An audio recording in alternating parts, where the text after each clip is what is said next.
We have two functions that allow you to enter a date or a date and time, but it updates.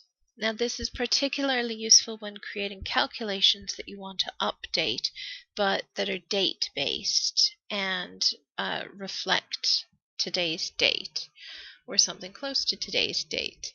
So we have today and now. And if we just look at them within our FX, so if I go to T's, there we go.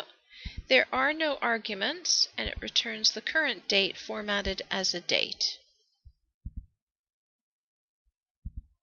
There we go, that's it.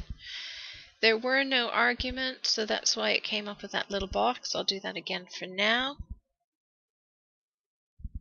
This one returns the current date and time, formatted as date and time.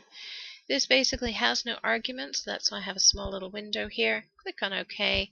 There's the date and time. Now this information will update, so if I open this spreadsheet tomorrow, those two dates will update. That means I can do things like create calculations based on the date. So if I put in 1st of January 2013, I want to find out how many days between this date and that date.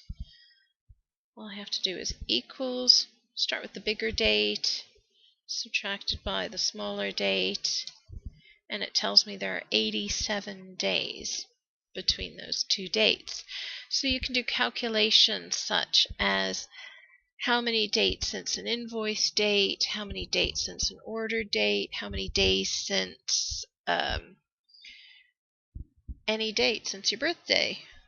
Now this is number of days, so it's quite good for things like calculating how many days an invoice is overdue, how many days since an order was placed, that kind of thing. But if you want to find out how many years, you wouldn't use the calculation I've just done. You wouldn't just subtract the two. There are other ways to do that, also using today and now.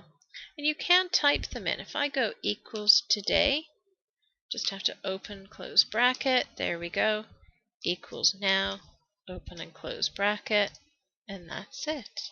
So that is the today and now function.